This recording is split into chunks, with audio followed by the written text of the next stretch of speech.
Pour qu'une reprise d'entreprise soit réussie, il faut qu'à la fois le repreneur et le cédant soient sur la même longueur d'onde. Je vous propose de découvrir une entreprise où le cédant et le repreneur continuent de travailler ensemble.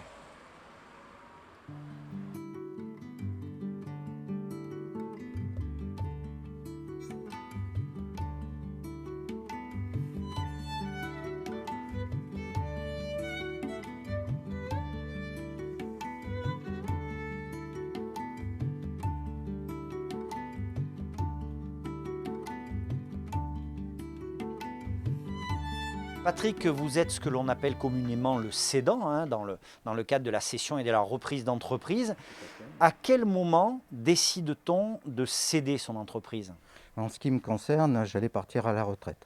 Donc il a fallu anticiper et il faut compter bien 2 à 3 années pour apprécier le délai nécessaire, notamment psychologique, parce que c'est aussi une étape que de laisser un petit peu ce que l'on appelle communément son bébé. Céder son entreprise, ça veut également dire lui donner un prix. Comment on évalue le prix de l'entreprise que l'on a fondée ? Je vous dirais bien, pour plaisanter, que ça peut être le jeu de l'offre et de la demande, sauf que ce ne serait pas très sérieux et qu'il est préférable de se rapprocher de différents organismes qui vont faire l'étude en fonction de l'activité, du chiffre d'affaires, du résultat.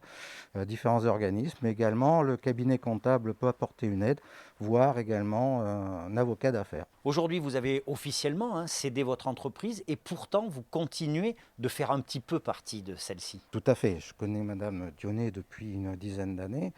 Nous travaillons ensemble depuis 2012, puisqu'elle était déjà ma sous-traitante décoratrice. Donc à ce titre-là, dans le cadre de l'accompagnement, d'un commun accord, nous avions décidé que si elle en avait le besoin, je pourrais être présent d'une manière ou d'une autre en tant que conseil, le métier étant malgré tout très spécifique. Patrick nous l'a dit tout à l'heure, vous étiez déjà une de ses sous-traitantes avant qu'il décide de céder son entreprise. Vous étiez donc artisane. Qu'est-ce qui vous a séduit dans le projet de reprendre cette entreprise ? Donc en fait, je ne voulais pas qu'elle soit délocalisée. Et si ça avait été une autre entreprise qui avait repris, peut-être que moi, en étant sous-traitante, je n'aurais plus cette partie-là de travail. Et surtout que je voulais en fait développer mon entreprise pour avoir des projets plus importants. Alors je vais vous poser la question traditionnelle que je pose à tous les repreneurs. Pourquoi avoir repris plutôt que d'avoir fait le choix d'une création pure et simple d'une nouvelle entreprise ? J'ai déjà une entreprise où on me connaît plus pour mes bijoux. Donc de reprendre une entreprise, c'était justement par rapport à mon savoir-faire et par rapport à la clientèle que j'allais reprendre aussi. Donc pour développer l'entreprise, il n'y a rien de mieux. Vous aviez les compétences techniques dans votre métier, vous avez des compétences de chef d'entreprise, vous n'aviez peut-être pas celles de repreneur d'entreprise. À quoi doit-on faire attention lorsque l'on envisage de reprendre une entreprise existante ? Donc en fait, il faut faire attention déjà donc au chiffre d'affaires, à savoir si vous avez des employés qui partent à la retraite ou pas dans les premières années. Faut faire attention, surtout se faire aider.